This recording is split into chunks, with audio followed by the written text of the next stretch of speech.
Hey everybody, Scout Crafty here again. Mishmash Monday. Hope you had a fantastic weekend. We got a lot to do. I was surprised at how many people enjoyed the printing press little visit we did on Friday. So we got a couple more things to do on that today. We're going to hit that plus some other things. So let's get started right away with today's episode. Okay, if you're just tuning in to this series here, we found this at a flea market. It's a 1880s or so Baltimorean number 9 hand printing press. We had to fabricate a few parts, but now what we want to do, we have to do a couple things. First, we have to take care of this spring down here, which is going to be a little bit of a job. But first thing we want to do is bevel this edge so that this roller rides up on that edge nice and soft instead, and I always knew that was going to, but I had to wait to put something to hold this in the lathe. So let's see, because it's not perfectly round, again, this disc, I don't know how they cut it out, but I'm sure it's not perfect. So let's go see what it looks like on the lathe. Now, to bevel this edge, it's much harder than you would think, because if you were turning this whole thing on the lathe, it would be perfectly true, and you would just take your cutting tool and put a bevel on there, no problem. But the problem is this isn't perfectly round. It was maybe cut with a torch or something. And the way we glued it on, we can only eyeball it. I couldn't get it exact. So there's a few things, and let me turn it on and show you where we're at.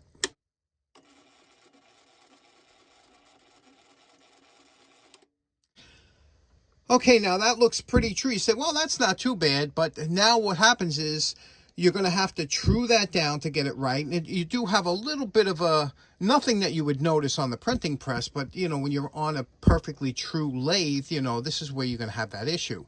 So we want to get that bevel. If I tried to true this up with here, it would take some extra time. It's harder, like I said, than it looks. So what we're going to do is I'm going to try and take that over to the wood lathe because I'm going to try and use the grinding wheel to get this edge down. This is the actual steel that I bought for the platen. It's called A36. Here we are over at the wood lathe, and it's funny because I always see people, how do you turn metal on a wood lathe and wood on a metal lathe? It's a lathe is all it is a motor that's turned on its side, and it has an adapter that can put all kinds of accessories. And if you aren't using your lathe for everything, you're missing out. It's one of the best tools in the shop. So I took off the wire brush. Remember, I usually have my wire brush mounted there and a Morse taper. Took that out, and here is what we have, is our little gadget that we have to put the bevel on, okay? Now, I just want to rest it in here and use the tailstock to hold it. Once it's tight against here, it won't slip from side to side. Now we just need something to hold this tight against there. So I took a little piece of broomstick here. Okay, just a piece of broomstick, and what we're going to do is, because the rotating tailstock here has a point on it, we're going to just drill a little countersink in there, and let's get back to the metal lathe. Okay, here's the setup here. You see, we're just going to drill a small countersink in the back of there.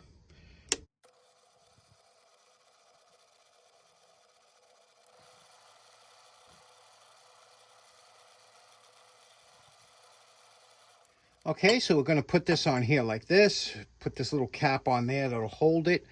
Bring up the tailstock, push it in, tighten it down, and then tighten this down just a little bit to keep it snug. Now you can see. Now we can move this one way or the other, a 1/16, an 1/8 of an inch, enough that we can get this to run fairly true. Let me show you what I mean. Okay, now you see we set this up here. Okay, it's loose, it's not tight. But you can see what we have, and it's we lowered it down to about 250 RPM, good speed. We'll turn it on, take a look at it. Now you can see it's running, it's not as properly aligned. Now all you do, and this is what you use your little, if you ever wonder what these little machinist hammers are for, this is great, because what you can do here, two things. You can mark where the high side is, and you could tap it into place, or you could do it by hand. You could see here, this is we're out here, and you could tap it in, and then you could just keep doing that until you get a close proximity using a gauge on here, and we'll spin it around and I'll show you what it looks like when it's true. Okay, you see we have this set up here. Now using the center rest to see how close we are. We got it pretty true. I mean, remember, this isn't a perfectly true piece that was turned on a lathe, but let me show you what it looks like here. There it is spinning, and you can see that that's very nicely done. Don't go by this center piece, you know, just go by the edge here.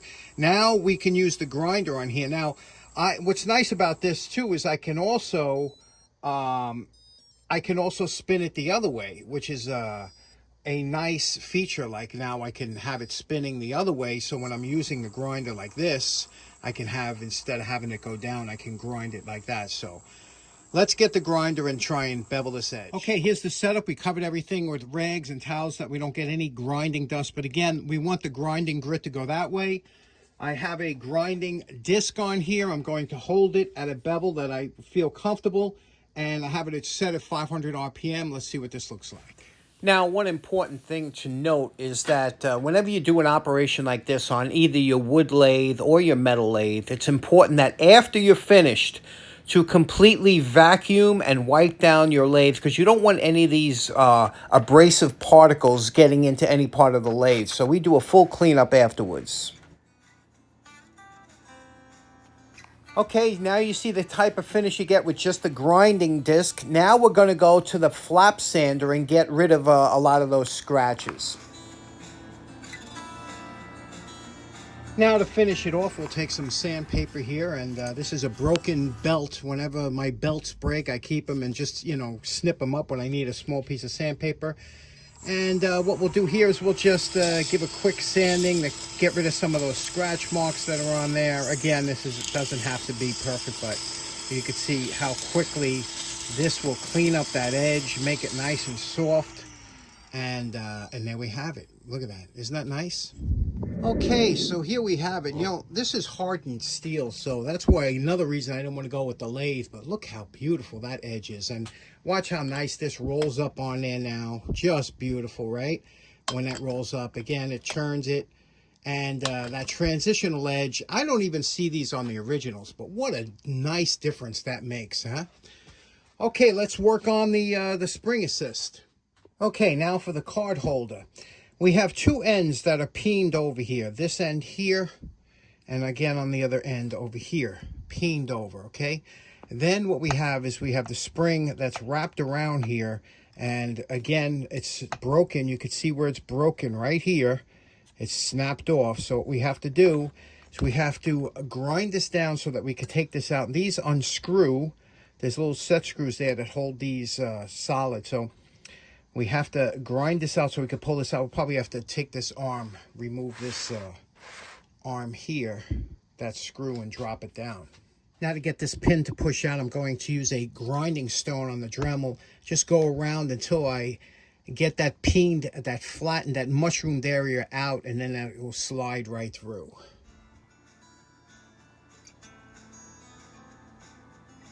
Okay, here are all the parts removed and cleaned up. I'm very interested to find out why. These are bronze or brass cast, right? These little arms.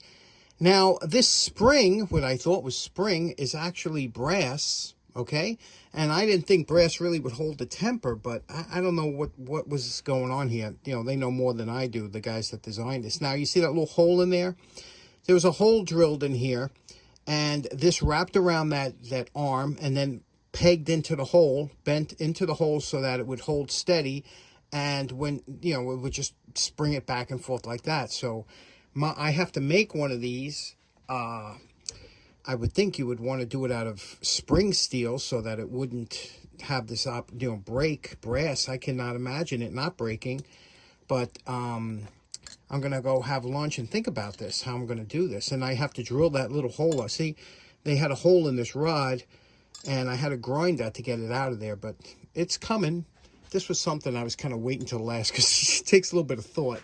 Now, while I take my dinner break, I thought I would take you along on my poor man's flea market from the other night. And then, you know, when I was coming back from upstate, look at this cool little car that was in the garbage. Isn't that absolutely adorable? I bet you some kid would have loved that, electric and everything. And then around the corner from me, there was 6 beautiful chairs, no arms though. And look at this nice curio cabinet, you know. Well, this is an old one. I don't know if this one was like, you know, shop made or something, but it just was very interesting the way it was. Had a little brass trim on top. I thought that was cool. And then further on down the block, nice lamp with a lamp shade and on two little tables. One table, like end table, so to speak, and nicely done. And then last up, somebody was throwing away the Christmas decorations around the corner. And I remember seeing these decorations up, you know. They look nice when they were lit up, but it's funny what you can find taking a walk. But like I said, one man's trash is another man's treasure. Poor man's flea market. Now to drill this little pin that's stuck in there out, we have a center drill in here. And what we're going to do is we're going to bring it down. We're going to try and center this pin, this shaft, into this drill press vise. Okay, so that is pretty much centered like that. Lock it down. Okay, and then what we're going to do is we're going to try and tap it right in the middle there, just like that, and drill that through.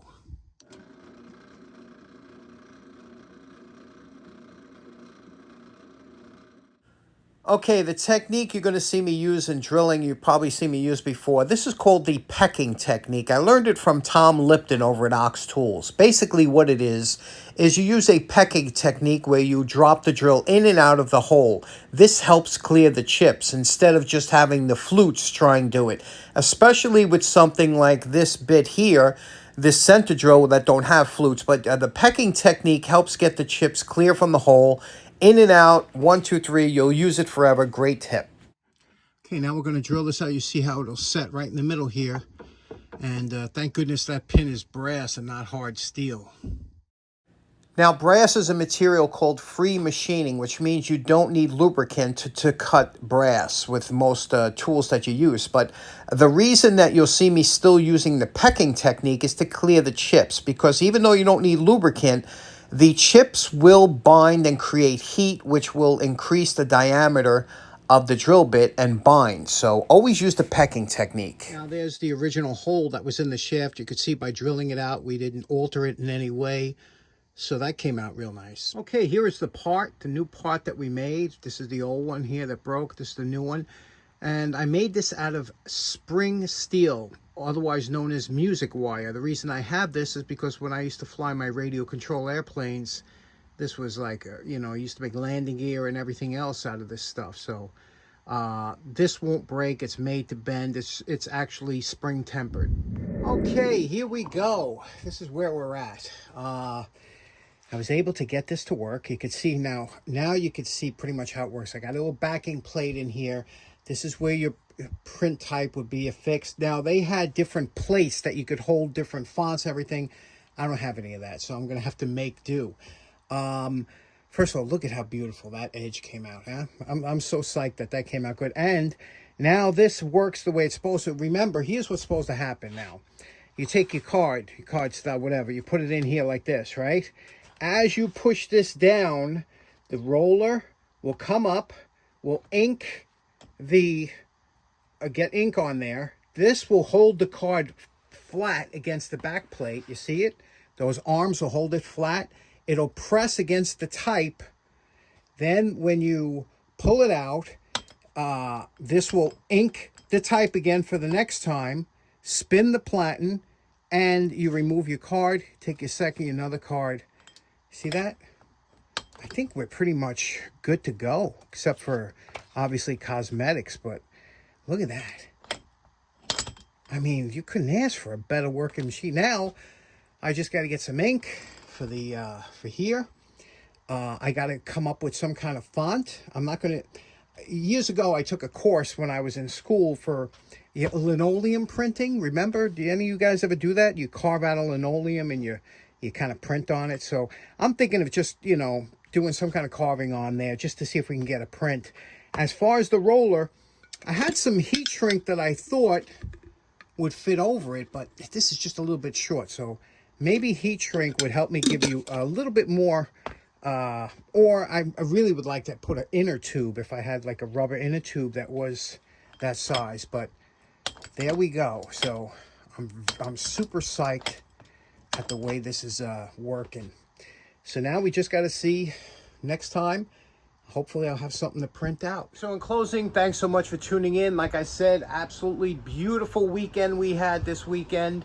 And I hope the rest of the week you enjoy it, take advantage of the weather, and enjoy those beautiful white puffy clouds and that blue sky. Thanks so much for tuning in. Take care now.